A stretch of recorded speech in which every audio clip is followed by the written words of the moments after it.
story you're about to hear is true. The names have been changed to protect the innocent. Fatima Cigarettes, best of all king-size cigarettes, brings you Dragnet on both radio and television.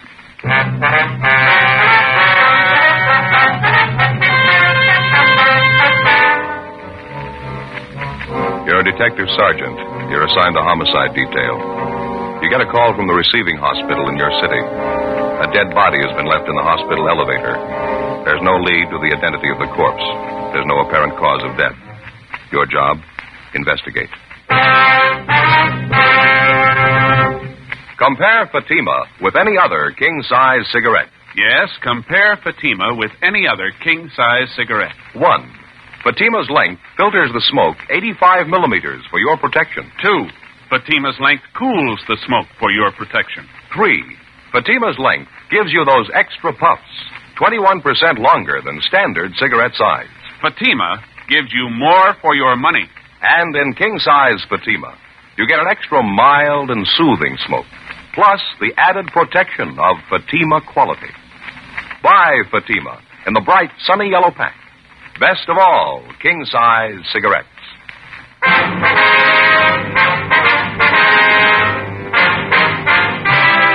Dragnet, the documented drama of an actual crime. For the next 30 minutes, in cooperation with the Los Angeles Police Department, you will travel step by step on the side of the law through an actual case transcribed from official police files.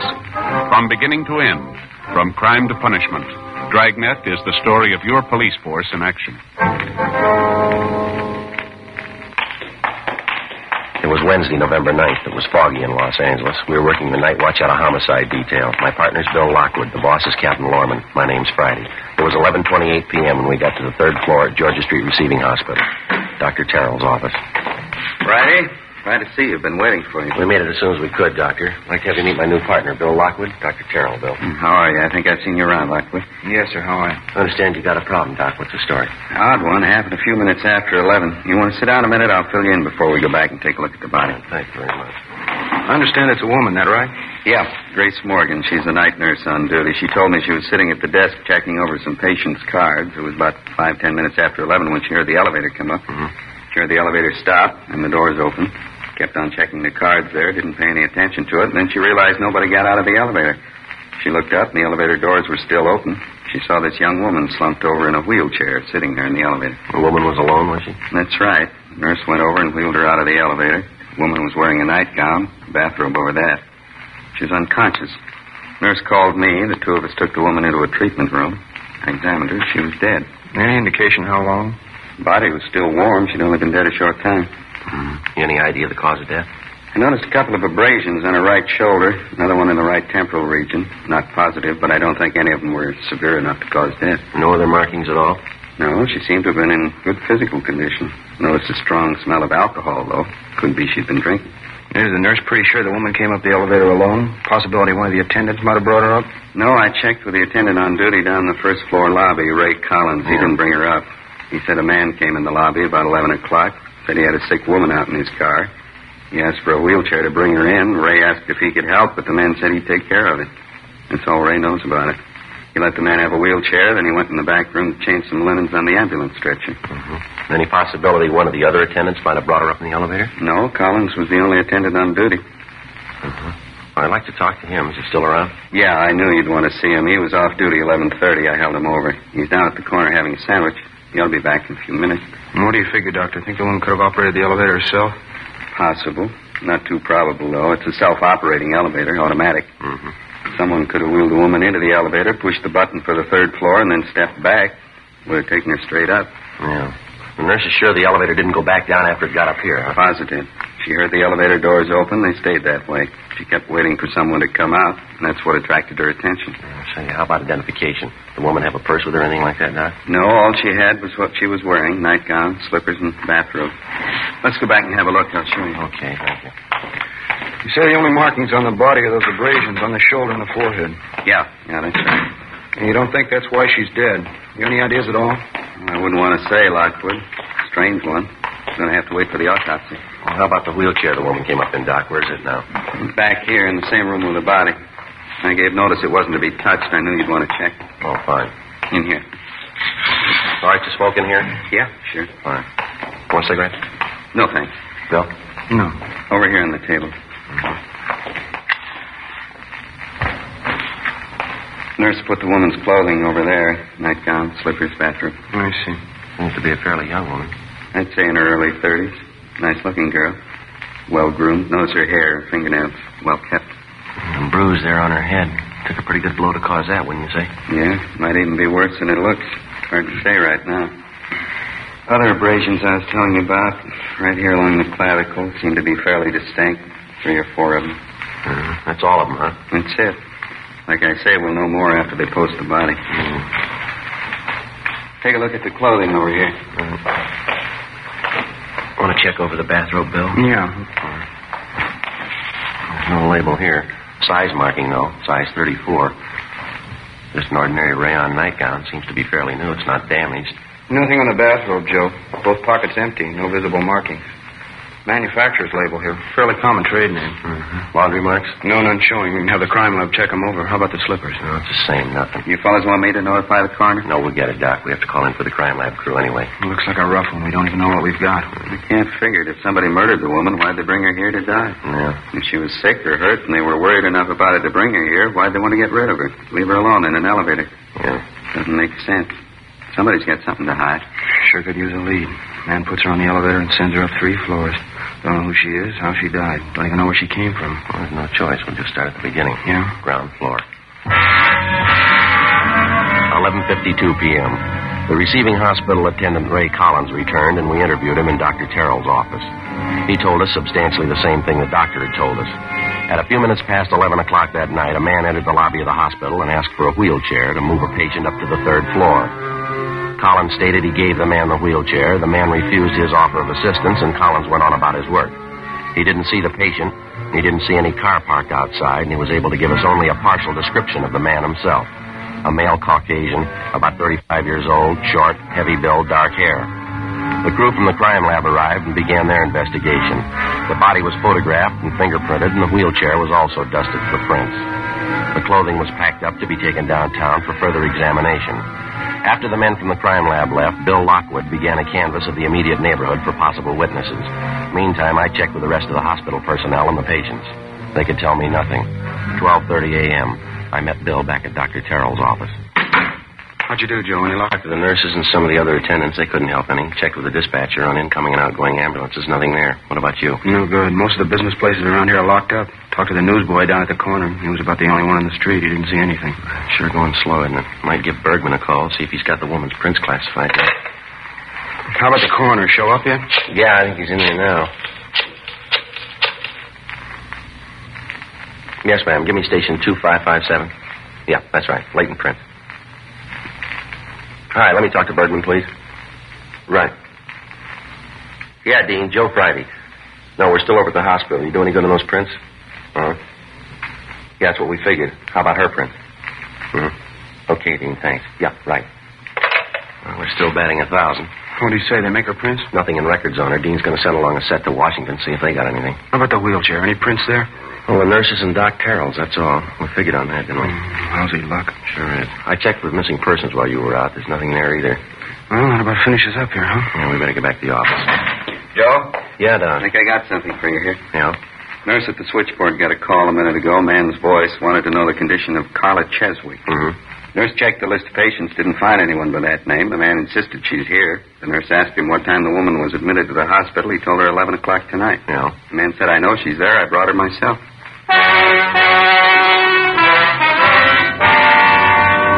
Along with Dr. Terrell, Bill Lockwood and I went down the hall and talked to the nurse who'd received the phone call. She told us that she tried to question the caller as to his name and his relationship to the alleged patient, Carla Cheswick, but the man refused and hung up. We put in a call to R&I and asked him to run the name for us. There was no one by that name in the files. We went back to the doctor's office and started checking through the telephone directories. In the northwestern section, we found a listing for a Mrs. Carla Z. Cheswick on North Capitol Avenue. We called the number, but there was no answer. Then we checked with the office, told them what we had, and that we were going to follow through on it. 1:18 a.m. It was only a possibility, but it had to be checked out. Bill Lockwood and I left Georgia Street Receiving Hospital, got in the car, and drove out to the address on North Capitol Avenue. It was a large apartment house, fairly new. The name on the mailbox for apartment 18 was Mrs. Carla Cheswick. We rang, but there was no answer. We finally had to get the manager out of bed, Mrs. Herbert. We identified ourselves and explained the reason for our visit. She got a pass key, showed us upstairs to the second floor, and let us in apartment 18. There was no one there, but there was evidence of a recent party within a matter of hours. Half-filled cocktail glasses, an empty whiskey bottle, a glass bowl containing partially melted ice cubes. An end table in the corner had been overturned. In the bedroom, women's clothing was scattered on the floor and on the dressing table. On the mantel in the living room, there was a picture of a woman. Did you notice anything unusual about her at that time, Miss Herbert? I mean, anything out of the ordinary? No, don't think so. She'd been drinking some. I'm pretty sure of that. But that's not unusual for Mrs. Cheswick. She drinks quite a bit. Parties and things. Runs around a lot. Yes, ma'am. You didn't notice anything about her face? No cuts, bruises, anything like that? No, nothing like that. Why? And you told us she had quite a few men friends. Do you know any of their names, where they live? No, can't say if I do. She was just one of the tenants. I didn't try to get acquainted. Didn't have much in common with her. The other tenants didn't either, matter of fact. She kept pretty much to herself, her and her friends. Mm-hmm. I see. Now, about this party she had last night, Miss Herbert, you say you don't know who was there with her? No, I'm afraid I don't. When I called her on the phone to ask her to quiet things down, I heard that one man's voice talking. That's about all, though. I couldn't tell you who was there. Well, is there anyone at all that you know of that was close to her? I mean, someone we could talk to about her? Well, her husband, I suppose. He's the only one close to her I know. He comes around every month and takes care of the rent. Kind of a peculiar thing, but I never questioned it. I figured it's their business, live and let live. You have any idea where we can find the husband? No, I'm not sure. He works at a machine shop out near Glendale. I have his home address in my rent book downstairs if you want it. Yes, ma'am. We'd like to have that if we could. Would you happen to know how Mrs. Cheswick and her husband got along? I mean, this separation of theirs. Was it friendly, or did they still quarrel quite a bit? No, as far as I know, they got along all right. As long as they didn't have to live together. Poor Mr. Cheswick, I feel sorry for him. He's going to take it hard. His wife, I don't know whether to blame or pity her. She was a terrible disappointment to him. That's so? I had a long talk with him once. Seemed like such a nice man, hard worker. And his wife, he was so disgusted. I mean, drinking all the time, going out with different men. Bitter disappointment. He told me how he felt. Well, did he seem violent on the subject? I mean, did he feel anger toward his wife? No, just pity. He said he'd rather have her dead than go on the way she was. We checked through the dead woman's apartment for names and addresses of some of her men friends, but we found nothing. The crew from the crime lab went over the apartment thoroughly. The only evidence found were fingerprints on some of the cocktail glasses. Along with the apartment manager, Mrs. Herbert, we went downstairs, and she gave us Mr. Cheswick's home address and also his place of employment. 2:30 a.m. We got to a phone and called Cheswick's home, but the people he was staying with told us that he wasn't there. He was working the all-night shift at a farm implement factory on Glendale Boulevard. 3:05 a.m. Bill and I drove out to the factory and checked with the night personnel superintendent. He directed us to the factory repair shop where Cheswick was employed as a welder. The foreman at the repair shop pointed him out for us. Cheswick was working on the welding line, a tall, thin man, slight build. Bill Lockwood and I went back and introduced ourselves. Yes, sir, Andy Cheswick. That's my name. What can I do for you? I'd like to talk to you for a few minutes if we could. It's about your wife. Carla? What's the matter? Is she in trouble again? Well, it might be better if we could step outside and talk. It won't take very long. All right, I got to finish up this little job here, if you don't mind waiting. A couple of pieces of tubing. It won't take a minute. Sure, you go right ahead. You might stand back a couple of steps. This thing pops a little. Okay, thanks.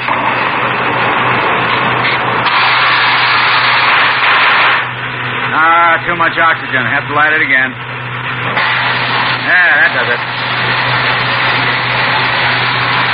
Don't look at the flames, Joe. Bad for your eyes. Yeah, I know. They're sure in their money, don't they? Yeah, they seem to. A lot of work. Finish in a second here. Okay, that's got it. Now, what's this about my wife, Sergeant? What's the matter? We understand you're separated from her, Mr. Cheswick. Yeah, that's right. About a year ago now. I finally gave it up as a bad job. Wasn't anything I could do for her. Nothing anybody could do for her. Hopeless. Well, when's the last time you saw her? First of the month, went by to pay her rent. Dropped in to say hello, that's all. I stay away as much as I can. No good bum, that's about all you can say about her. Shame to admit I was even married to her. Why do you ask, anyway? Your wife's dead, Mr. Cheswick. Yeah? Yes, but she died late last night. Found her at Georgia Street Receiving Hospital. Oh. Guess I've been expecting something like that. I can't feel sorry. It's probably the best thing for her. How'd it happen? Well, we're not sure. I wonder if we could step outside. Sure be a lot easier to talk, wouldn't it? Yeah, all right. Fine. Over here, we can duck out the back way. Okay.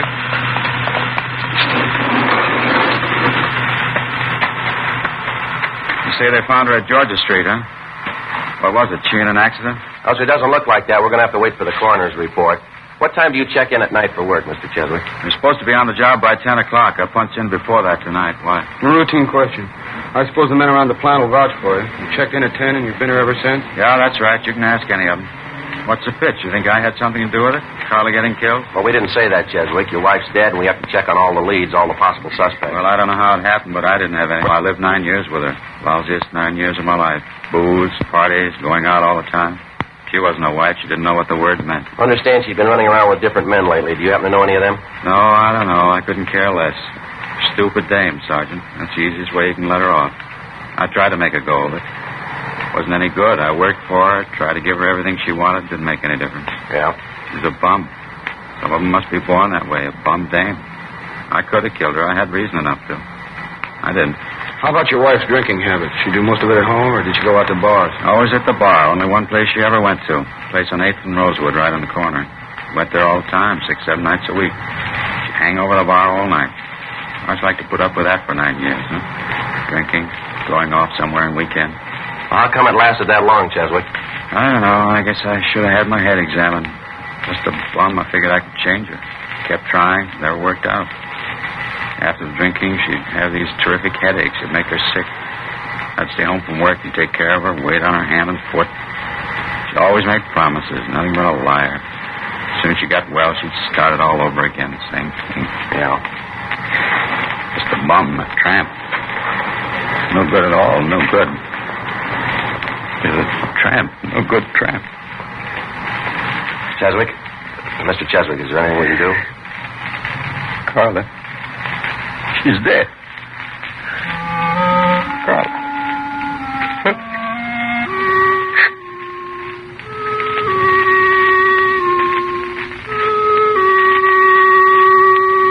When the dead woman's husband, Ernest Cheswick, recovered, we continued questioning him, but we got nowhere. Before we left the plant, we checked his time card, talked to the machine shop foreman and some of the men Cheswick worked with. We got the same story all along the line. Cheswick had showed up for work at 9:46 p.m. the night before and had not left the plant since that time. 4:35 a.m. Bill and I got in the car, drove back to the office, and typed up a 15.7 report for Captain Lorman. 8:30 a.m. Over in the county morgue, the body of Mrs. Cheswick was being posted. A few minutes past 10 a.m., Bill Lockwood and I drove out to a bar on the corner of 8th and Rosewood, the same bar where Ernest Cheswick told us his wife did most of her drinking, with a typical neighborhood cocktail lounge in the early morning. 2 customers sipping beer at the far end of the bar. The manager busy washing glasses and bringing in supplies. We called him over and identified ourselves. Popular girl. Married old Ernie Cheswick. They're separated now. Yeah, do you know if she was in here last night? That's right, she was. Hardly misses night. Why? Would you happen to know about what time she left last night? 8:30, about that. Might ask that fellow there downtown in the bar. He'd know better than me. Well, how's that? He left with her.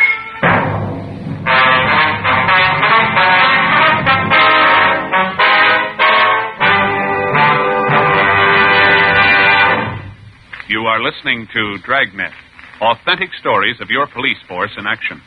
To show our confidence in Fatima, we make this money-back guarantee. Buy a pack of Fatimas. Enjoy Fatima quality, extra mildness, and superbly blended tobaccos. If you're not convinced Fatima is better than the king-size cigarette you're now smoking, just return the pack and the unsmoked Fatimas by August 1st, 1952, for your money back plus postage. Fatima, Box 37, New York 1. Prove Fatima quality yourself. Compare Fatima with any other king-size cigarette. 1. Fatima's length filters the smoke 85 millimeters for your protection. 2. Fatima's length cools the smoke for your protection. 3. Fatima's length gives you those extra puffs, 21% longer than standard cigarette size. Fatima gives you more for your money. And in Fatima, you get an extra mild and soothing smoke, plus the added protection of Fatima quality. Ask your dealer for Fatima in the bright, sunny yellow pack. Best of all, king-size cigarettes.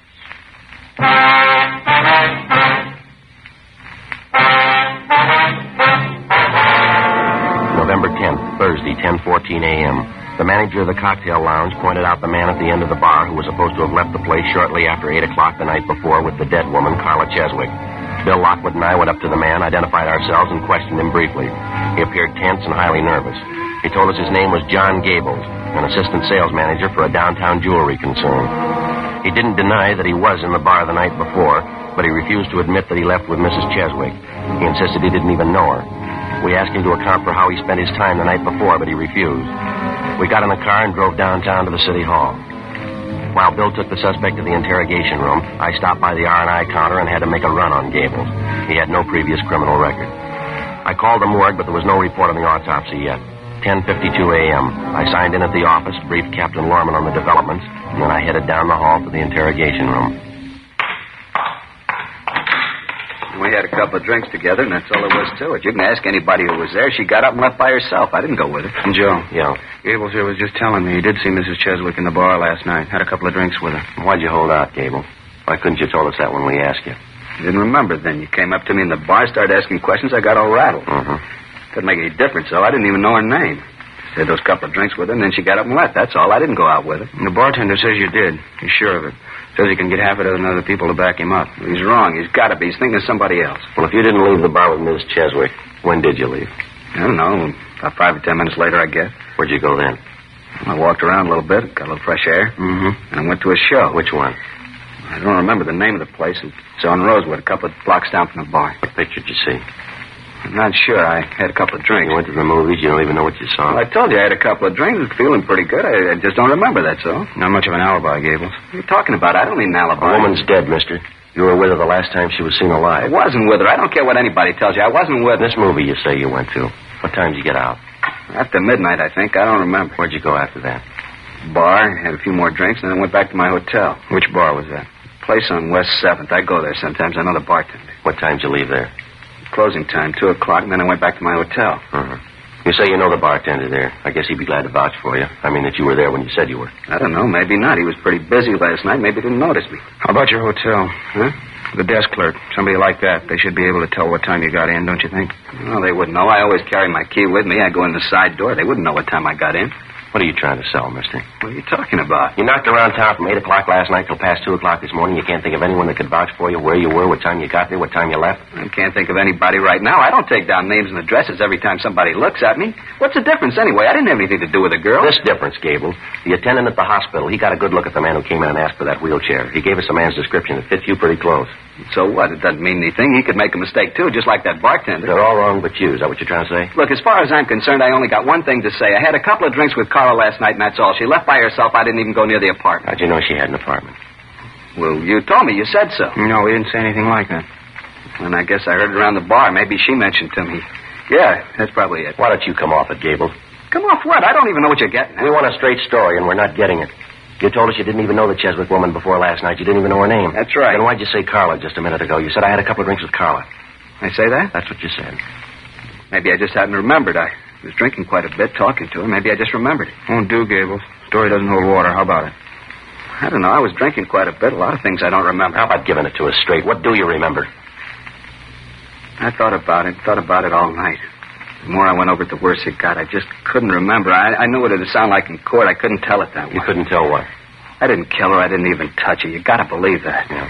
I left the bar with her about 8:15, 8:30. She invited me up to her apartment. She was pretty well gone. Had quite a few drinks. We got there, had some more to drink, and then Carla got up and started for the kitchen to get some more ice. She tripped, I think, stumbled a little bit, and then she fell down. I think that's the way it was. All right, go on. She tried to get up, and then she fell again. Wasn't a bad fall, though. I figured she just passed out. Got some cold towels, ice water. I tried to bring her around. It wasn't any good. She was white as a sheet. I got scared. I didn't know what happened. What'd you do then?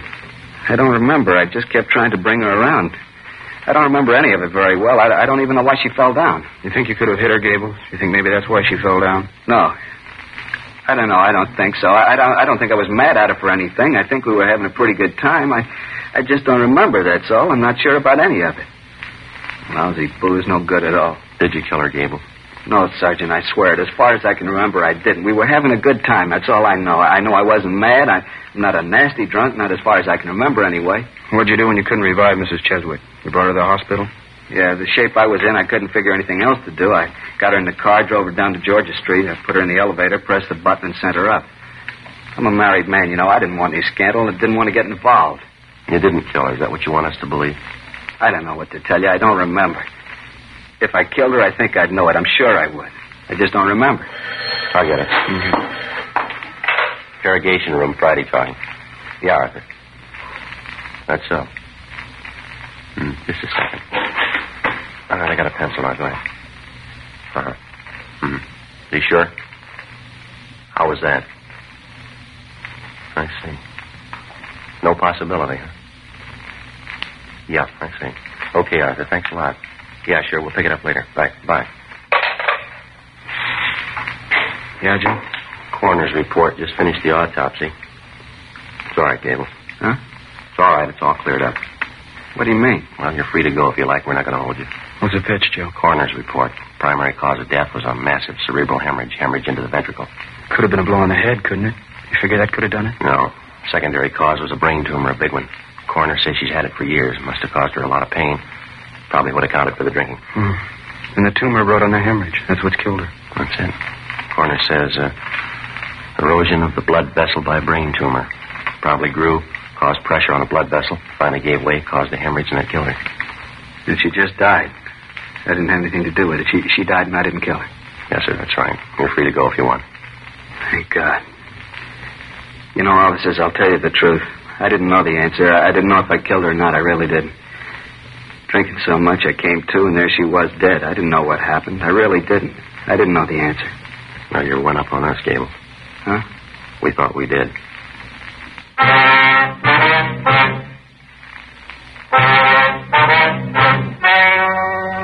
The story you have just heard was true.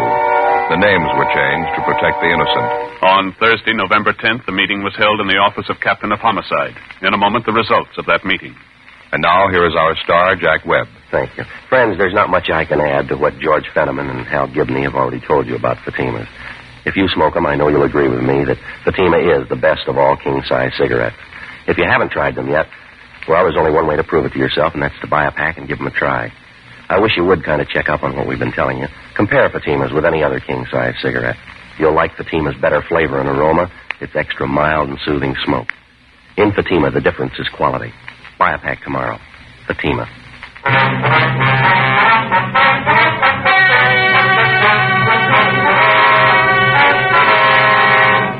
With the filing of the official autopsy report by the county coroner, John Gables was cleared of all charges. He was released from custody immediately. The death of Mrs. Carla Cheswick was listed as due to natural causes by the coroner's jury. Ladies and gentlemen, last year's traffic death toll was 37,500, a 7% increase over 1950. The National Safety Council believes that the best way to promote safety on the road is for each of us to know and obey traffic laws, to read and heed traffic signs. So be careful. The life you save may be your own.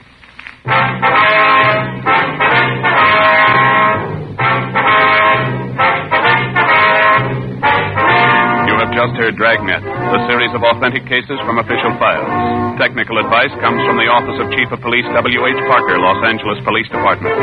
Technical advisors Captain Jack Donahoe, Sergeant Marty Wynn, Sergeant Vance Frazier. Heard tonight were Martin Milner, Vic Perrin, and Gwen Delano. Script by Jim Moser. Music by Walter Schumann. Hal Gibney speaking. Fatima Cigarettes, best of all king-size cigarettes, has brought you Dragnet, transcribed from Los Angeles.